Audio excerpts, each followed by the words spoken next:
2024년 소프트웨어 캡스톤 디자인 자랑 동영상 시작하겠습니다. 저는 맛있는 재고팀에서 로그인 기능과 서브 구축을 담당했습니다.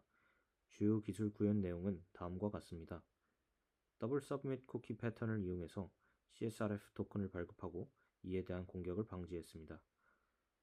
또한 기존에 널리 알려진 스프링 세큐리티 OS2 클라이언트 없이 일반, 구글, 네이버, 카카오 로그인을 확장성 있게 구현해서 동시에 구현했습니다.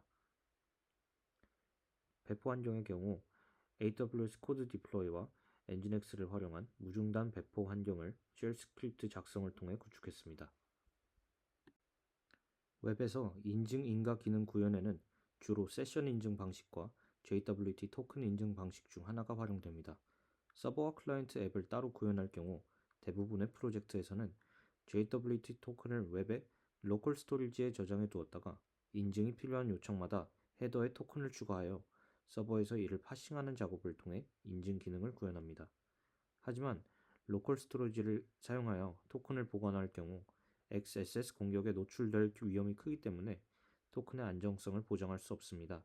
반면 쿠키를 활용할 경우 HTTP only 옵션을 사용하면 HTTP 통신상에서만 쿠키가 사용되어 자바스크립트 코드를 통한 접근을 막아 XSS 공격으로부터 토큰을 안전하게 보호할 수 있으며 세큐어 옵션을 사용하면 HTTPS 통신에서만 쿠키를 전송하게 되어 보안을 더욱 강화할 수 있습니다.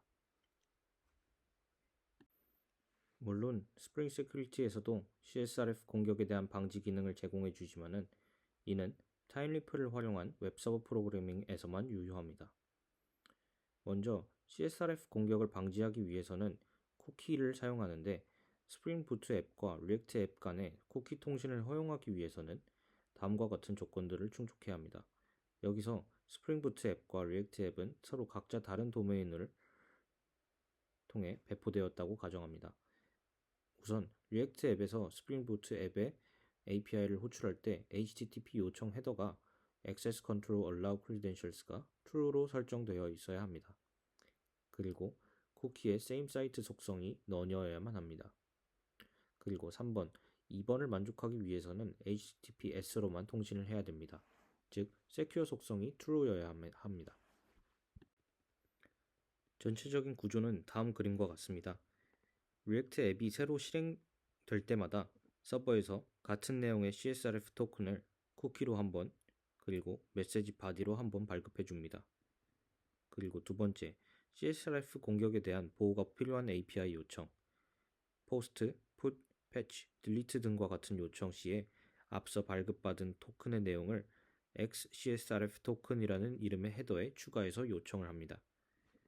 그리고 마지막으로 세 번째, 스프링 부트에서 요청을 받으면은 서블렛 필터에서 쿠키의 CSRF 토큰 값과 헤더의 XCSRF 토큰 값을 비교하여 허용된 출처 요청인지 확인합니다. 다음으로 확장성 있는 로그인 구조에 대해서 설명하겠습니다. 저는 우선 스프링 세큐리티 OS2 클라이언트를 사용하지 않고 해당 기능을 구현했는데 이 이유는 서비스마다 다른 토큰 갱신과 연동 해제 요청, 그리고 일반 계정과의 연동 때문입니다. 하지만 대부분의 클래스는 해당 라이브러리를 참고하여 구축했습니다. 우선 주요 구현 기능은 일반 구글, 카카오, 네이버로 서비스 회원가입을 가능하게 했고 일반 계정으로 회원가입 시 각 소셜 로그인을 아래 사진과 같이 연동을 할 수 있도록 하였습니다. 먼저 다음과 같이 스프링 부트 앱이 실행되면 application.yaml 파일에 있는 각각의 소셜 로그인 정보들을 클라이언트 레지스트레이션 형태의 객체로 변환해서 이를 클라이언트 레지스트레이션 리포지터리라는 이름의 빈으로 해당 객체들을 저장합니다.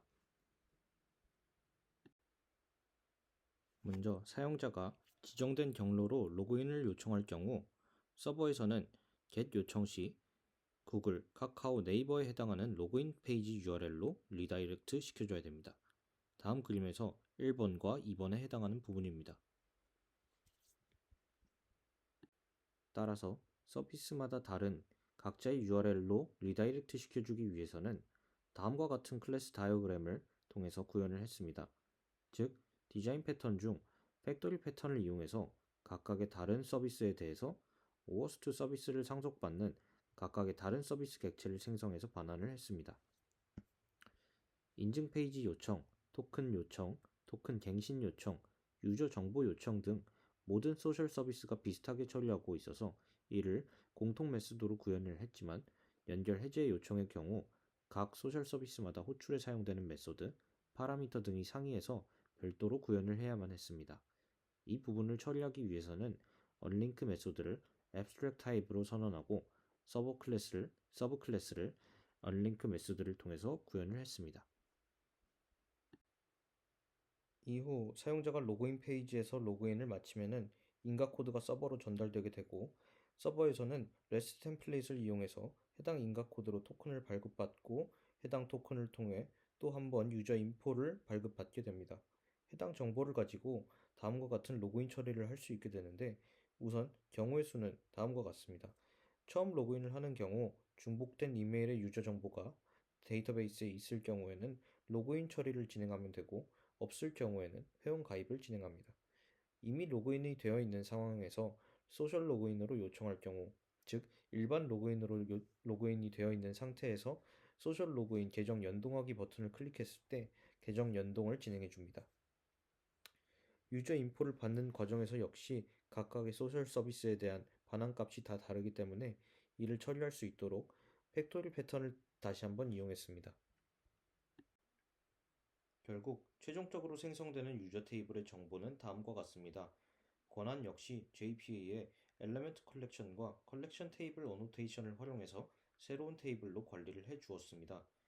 OAuth 어카운트 역시 또 다른 엔티티로 유저 엔티티와 각각의 연관관계를 맺고 이에 적재적소에 활용할 수 있도록 따로 관리를 해 주었습니다.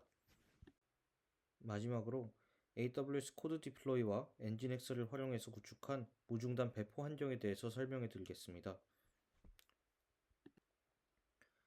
운영 중인 서비스 코드를 수정하고 프로젝트를 다시 빌드하는 과정에서 발생하는 배포 환경의 가장 큰 문제점 중 하나는 새로운 스프링 부트가 실행되기 전까지 기존의 스프링 부트를 종료하는 사이에 발생하는 서비스 중단의 공백입니다. 이를 해결하기 위한 구조는 다음과 같습니다.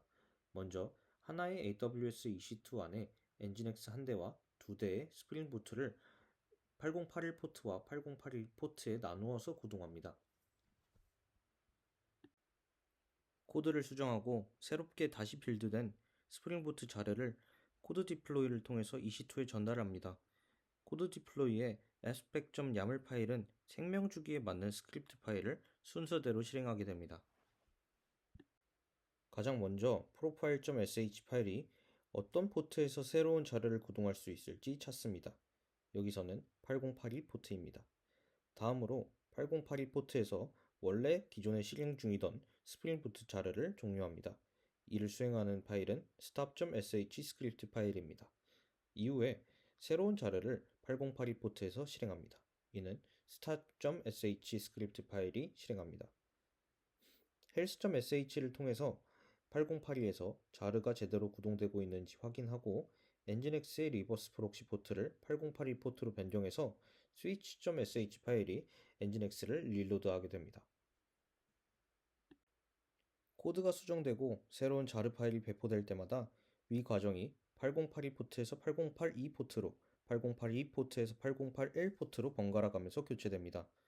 따라서 엔진엑스가 릴로드되는 시간은 0.1초도 안 되는 매우 짧은 시간이기 때문에 최종적인 인프라 구조는 다음과 같이 무중단 배포 환경을 구축할 수 있게 됩니다.